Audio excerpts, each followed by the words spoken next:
afternoon. During these combined rounds, we often talk about very complex medical and surgical problems which the challenge to be managed. When all these patients with these complex syndromes and problems break a bone or bones, then we fight a war at different fronts because it's now the management of all those complex issues associated with the syndrome, with all their challenges, as well as the managing the fractures. And as you will realize that they really need out of the box thinking. Many times, most of the implants which we have are actually designed for normal bones.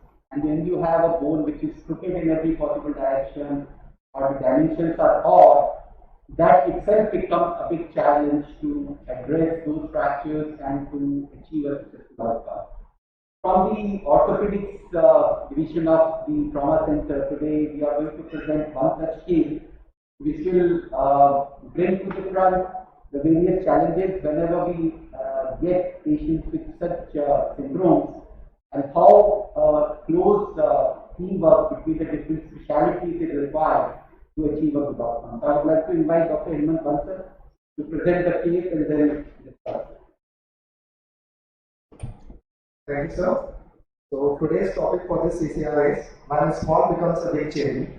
In this CCR we will discuss and present a case scenario where we have a chondroplastic female patient who sustained a road traffic accident while being pregnant and had multiple injuries. So this is the profile of this patient, a 42-year-old female, known in a case of achondroplasia. She was a teacher by profession. She sustained a road traffic accident while crossing the road. She was hit by a minibus and the front wheel of the vehicle rolled over her knees. And she was 6 months amenorrhea, and her height was 3.3 feet 9 inch with a weight of 55 kg. Her BMI was on the higher side. And she was brought to the emergency department by her colleague, and when she was brought in, she was hemodynamically unstable and she was placed into the red zone in the emergency department, and she was initially resuscitated using the AIIMS protocol. Unfortunately, she responded to the initial resuscitative measures, and when we did the clinical examination, she was having the pelvic compression test was positive. That may be the reason for having a hemodynamic instability for this patient, and she was having clinically suspected bilateral lower limb injuries, which were we couldn't diagnose them based on the radiographs as the patient was pregnant when she presented in the emergency. And then we have a challenge then how to proceed with this patient who is short stature, 6 month precious pregnancy. She had a previous one abortion, and we have to give priority to the baby and the mother care, and the evaluation of the fetal well-being should be done, and all the radiation involving radiological investigation should be avoided, and all the clinically suspected injuries should be splinted to avoid any further trauma to the soft tissue. So the day she presented, we had the urgent obstetric opinion, and the emergent fast scan as a part of AIIMS protocol was done. Unfortunately, this patient was having fast negative with live viable fetus of 27 weeks of gestation, and all the radiation involving radiological investigations were withheld, and the mother and fetal vitals were monitored periodically. But unfortunately, the repeat fetal scan, the fetal cardiac activities were absent, and it was confirmed twice, and the patient attenders and the patient herself were informed regarding the intrauterine death. And after counseling the patient, the termination of the pregnancy, intrauterine death was planned. However, it was not done on the urgent basis till till the orthopedic interventions were done. And following the IUD, the complete radiological assessment was done for the fracture management of the associated pelvic injury. So now I request Dr. Litlesh to comment on the radiology of this patient.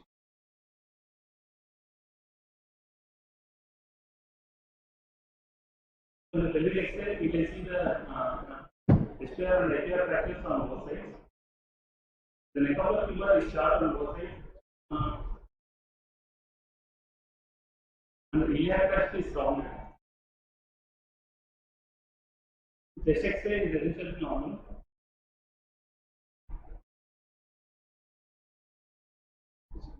In the distal tumor on the right side, a comminuted fracture is seen involving the femoral condyle and the lateral aspect extending up to the intercondylar fossa. and lateral tibial fracture and metatarsicular fracture is also seen. And on the left side, we can see with tibial fracture in the lateral aspect with metatarsal fracture actually.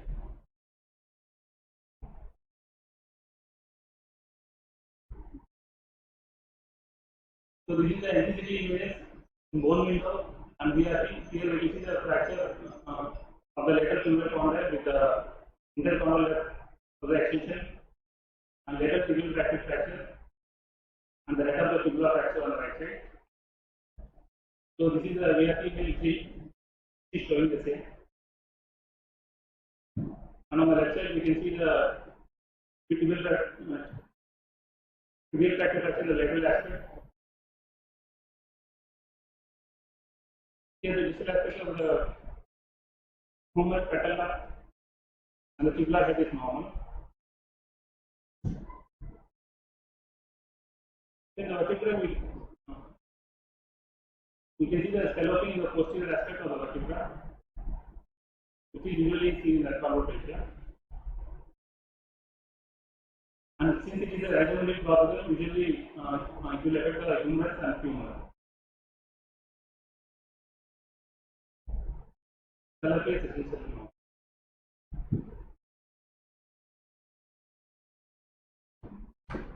Thank you, Dr. Vishesh, SR from the Radiology Department. After the radiological investigation, we have a case scenario of a polytrauma patient with short stature with IUD which has not been yet terminated. When she presented, her hemoglobin was 6.6, and obviously the patient will have psychological issues. There was a loss of the precious pregnancy, and as a part of initial management, we preferred the deadness control orthopedics in this patient. Now I would request Dr. AIIMS from Anesthesia Department to comment on the anesthesia related issues of this. Good afternoon. We were called for the evaluation of a 42-year-old female patient who had met with a road traffic accident. She was 6 months pregnant and a known case of achondroplasia. She had a multiple trauma. She had a right side fracture of the femur, bilateral tibia fracture, and she even had a pelvic ring injury and IUD. So on evaluation, we anticipated a difficult airway in view of a short stature and due to physiological changes of pregnancy, dysmorphic face. She had a flattened nasal bridge, short neck, modified Malampati 3. Luckily, the patient did not have any thoracic cage or spine deformities. Still, we anticipated a difficult pneumococcal anesthesia in view of a known case of achondroplasia and polytrauma. There could be associated difficulty in positioning this patient. After discussing the pros and cons associated with the general anesthesia and regional anesthesia, patient opted for general anesthesia. After confirming the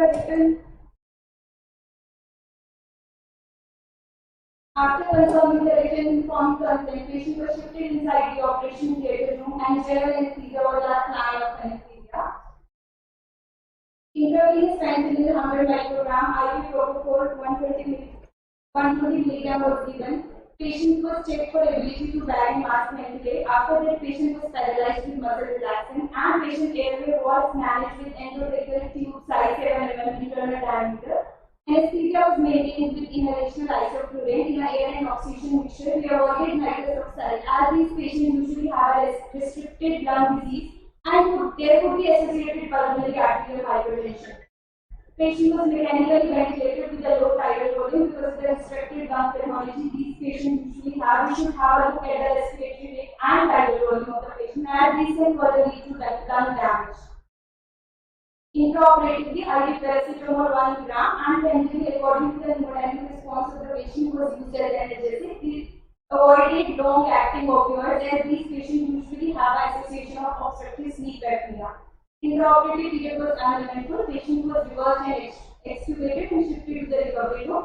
Postoperatively, patient was managed with IV paracetamol 1 gram thrice daily and IV tramadol 50 mg daily.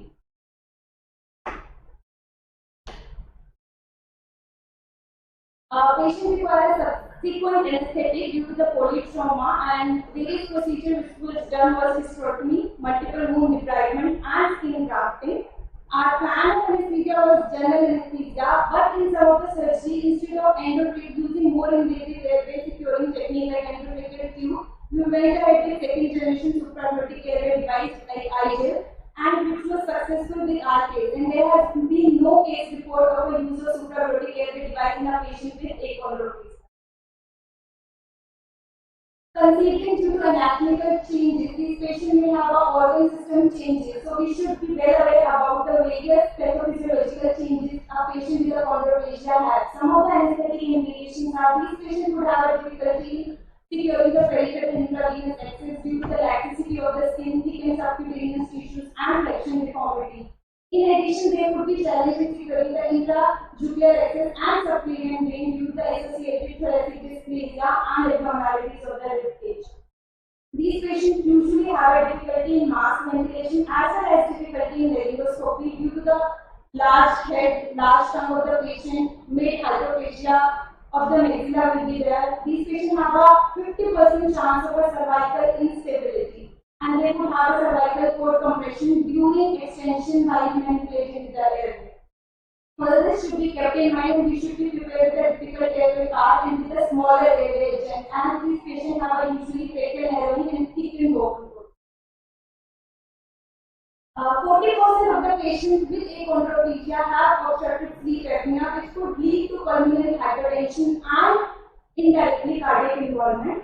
Some of the patients may have associated cardiomyopathy, and these patients could have a restrictive lung disease, and there would be functional residual capacity will be decreased, and hence the pulmonary reserve of these patients will be very less, and there are more chances of these patients to desaturate intraoperatively. Other skeletal dysplasia, like there will be narrowing of the spinal canal, and which can lead to nerve root compression, and these patients even can have a foramen magnum stenosis and can end up with the respiratory and hemodynamically changes intraoperatively. Other neurological abnormalities like hydrocephalus could also be there. Choice of anesthetic technique in these patients should depend on the pathophysiological state of the patient, surgical procedure, whether it's an upper lip, it's a surgical procedure above the umbilicus or below the umbilicus, and the nature of the surgery, whether it's an elective or an emergency procedure. Earlier, it was like used to be considered neuraxial anesthesia is a contraindication for achondroplasia patients because of the difficulty. Even a well-experienced person can experience a difficulty securing a neuraxial anesthesia. This is because of altered anatomical changes in the achondroplasia patients. They usually have a vertebral body changes, and the interspinal distance will be reduced in this patient, and they have a very small distance between the pedicles, and they will have associated kyphoscoliosis. All these lead to a technical challenge in securing neuraxial anesthesia. Moreover, due to the very narrow spinal canal, these patients would have an unpredictable spread of their drug. There would be high level with a normal amount of drug which we usually use in a normal patient, and then they have a patchy effect of there may be chances of the failure of the neuraxial anesthesia, and we should be prepared to manage a difficult airway. Epidural or combined spinal epidural is preferred over subarachnoid block because in epidural or combined spinal anesthesia, we can titrate the amount of the drug required. But in subarachnoid block, we have to give a fixed amount of the drug. Traditionally, general anesthesia was a technique of choice because people were very scared in neuraxial anesthesia. There will be challenge securing a neuraxial anesthesia, and there would be chances of failure. But now there are very, multiple case report. Even from our hospital, there is a case report of giving a combined spinal epidural to for a vesicovaginal repair of a female patient. Direct laryngoscopy has been reported successfully in these patients, but while doing direct laryngoscopy, we should maintain inline stabilization because of the 50 to 70% chances of cervical instability in these patients. Because of the thickened and narrow tracheal airway, we should use a well-lubricated smaller size endotracheal tube, and drug process should be based on the body weight of the patient, and narcotics use should be used. Thank you.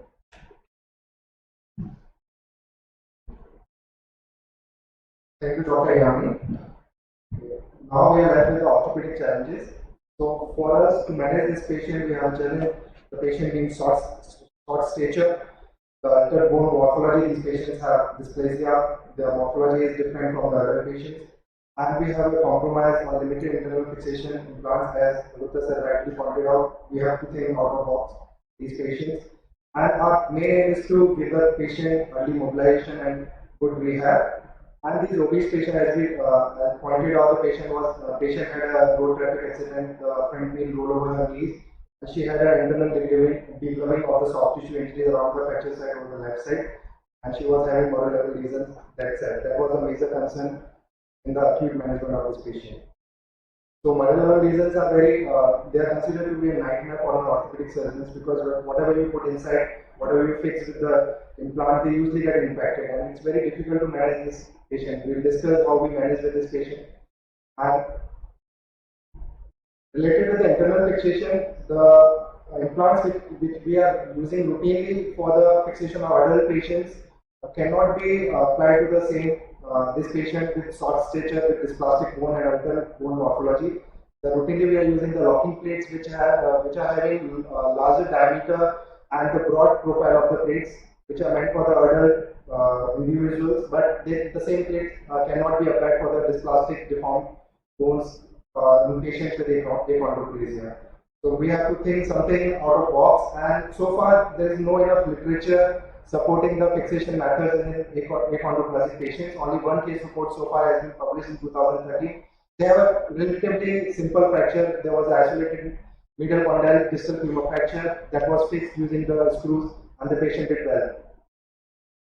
So we have some locking plate system for the upper limb fractures, and as compared to the lower limb, upper limb bones have relative less profile of plates with thinner plates, and the bone morphology is not big. Articular fragments are metaphyseal size is also less. So we are using these flaws of proximal humerus locking plates at the places where we find the bones not appropriate for the routine plates. We are using these plates more routinely in polio patients where they have the fracture around the joint somewhere.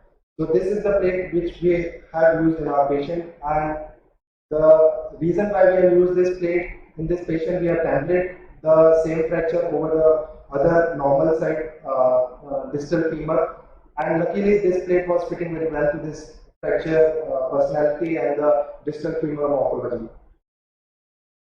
So to begin with, the first treatment was started, the fixation was started on the 4th, before that she was being hemodynamically stabilized. And for the right side proximal tibia, which was partial articular, we used the cancellous cannulated screw 7 mm. And for the left side, which was having moral larval lesion, there was very comminuted proximal tibia. We preferred fixing it internally due to the extensive soft tissue involvement. So we adopted a hybrid version of Elizaro for maintaining the articular congruity and to stabilize the affected fracture site. So this was the presentation in between the distal femur fixation and the post Elizaro fixation. The patient was having extensive moral larval lesion. You can see the redness, the scar formations over here, and considering the patient obesity and the short limb, it was very difficult to manage such kind of soft tissues with the extensive metal framework over it. On the 6th day, when the patient condition was stable and the hemoglobin was also fine and relatively she was out of any risk of infection, we did the internal fixation for the right side distal femur, which was intra-articular fracture. We did the open reduction for that, and I can show it like this is the plate which we are using in the proximal humerus fracture, and the same plate has been used for the distal femur fracture in this patient because of the dysplastic bone and the reform articular fragments. For the management of the moral larval lesions, multiple debridements were done. For this patient, we underwent 5 sittings of debridement, and later on skin grafting was done. And the management protocol we adopted was continuous suctions, external compression and bandaging, and usually the skin gets necrosed after 1 or 2, 3 debridement. We have to remove all those scar skin and do the skin grafting later on. Now I would like to request Dr. Rajeshwari from the Obstetric and Gynecology Department.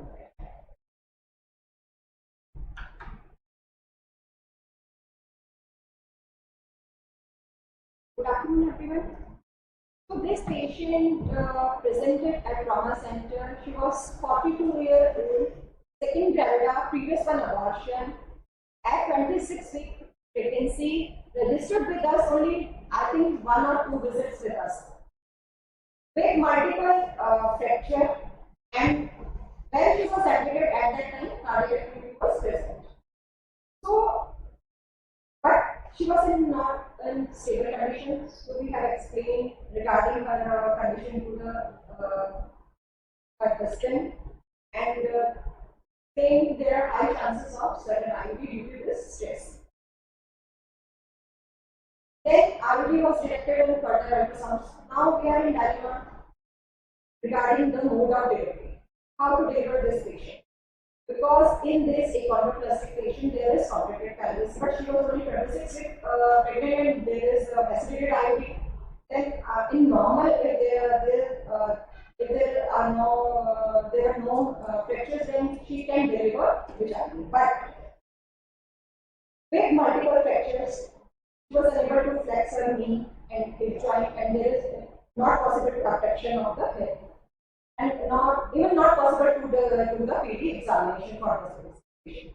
So after counseling couple, we planned for surgical termination of pregnancy, and we did hysterectomy for this patient. Now in achondroplastic patient, many surgeons prefer low below mid-vertical incision. But in this patient, there is 26-week pregnancy with macerated IUD, so we planned for penicillin incision.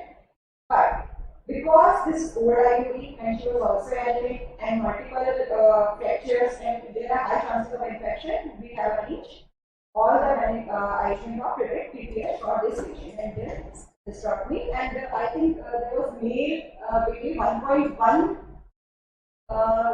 kg. Macerated baby was delivered, and after that she was stable throughout her hospital stay.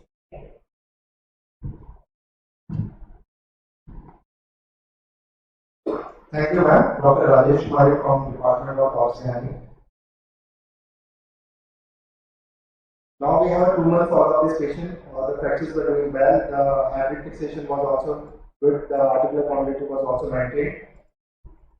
The patient came for the follow-up. She was happy. The patient was not walking. She was mobilized with support with the walker, and she was able to do her routine short walking at the home.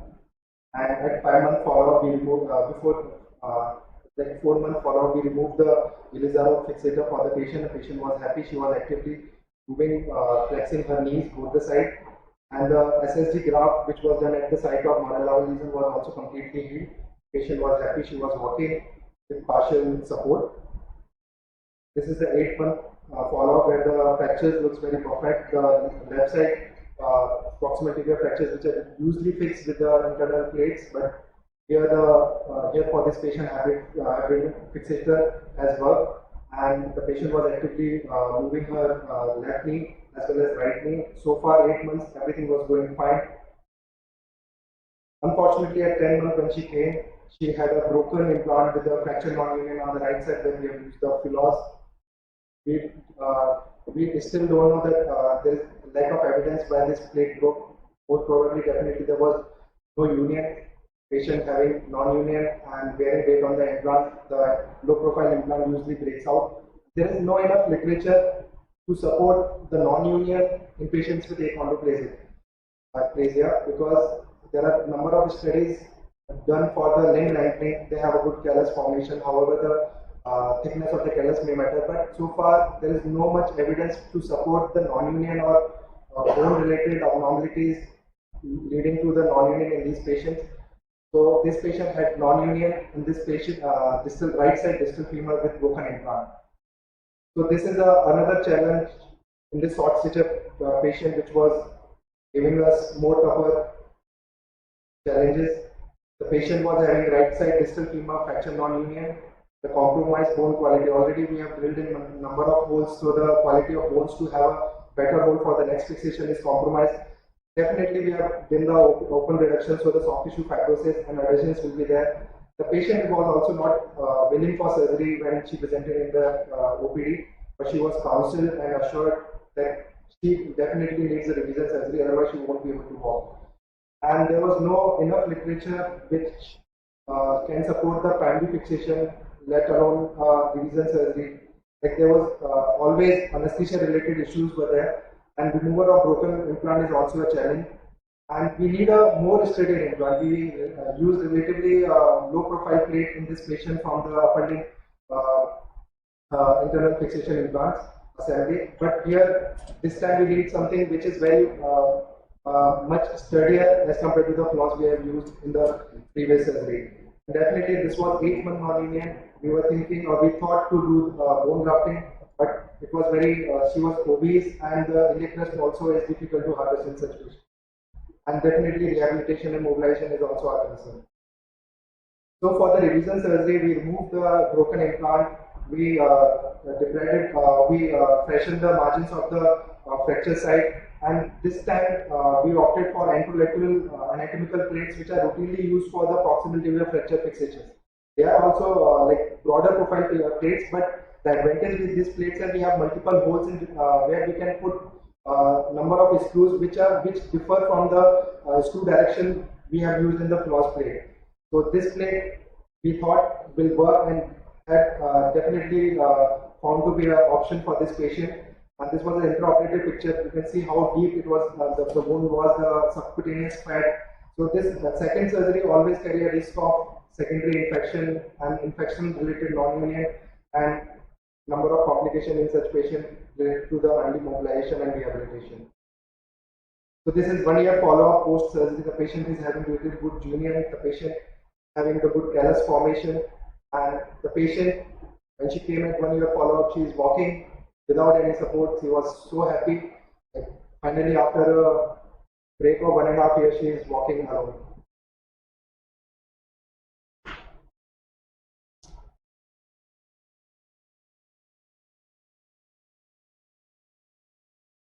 So to support like poor bone quality and healing in achondroplasia, there has been number of evidence which supports there is low bone mineral density in achondroplasia and hypochondroplasia.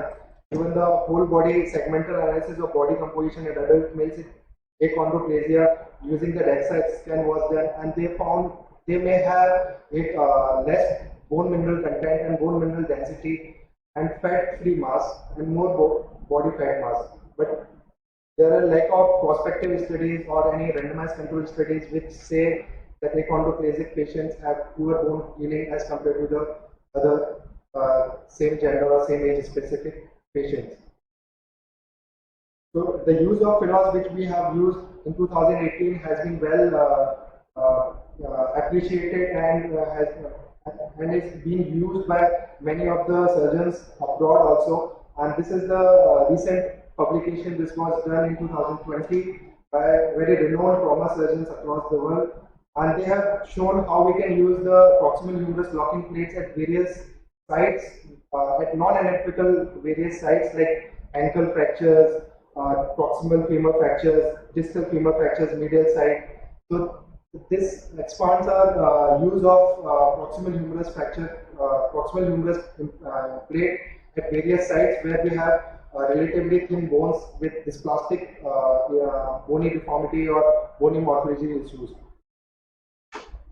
So take-home message from this case presentation is achondroplastic patients are living longer and are occurring the normal spectrum of age-related medical comorbidities.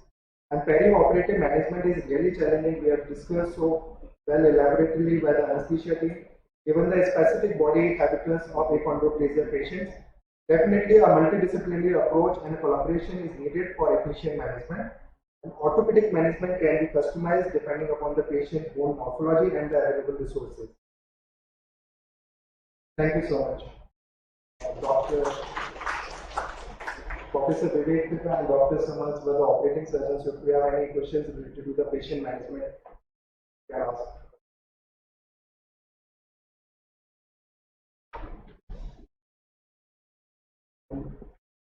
Professor, please come and share your views on anything which we have mentioned. I think he gave a great ethical message. The one who operates has to answer. I would just say that life of a trauma surgeon is quite exciting. We are always looking at new fractures which are never there in the books. But we never thought that even the patient habitus is also going to make us go to the books and read. Think out of box totally. 2018, what we were thinking, that's what world is thinking now in 2020. That has been published just recently in October. What we were doing maybe 2 years back. So, out of box thinking, regular use, and multidisciplinary team approach. That's what helps us to do such exciting cases, tough cases. I think we didn't have this CCR before the operator conversation for looking at the anesthetic aspects and now totally scared on the things that will go wrong when we are operating this patient, but thanks to our anesthetist, we did not face any problems at all the time. We could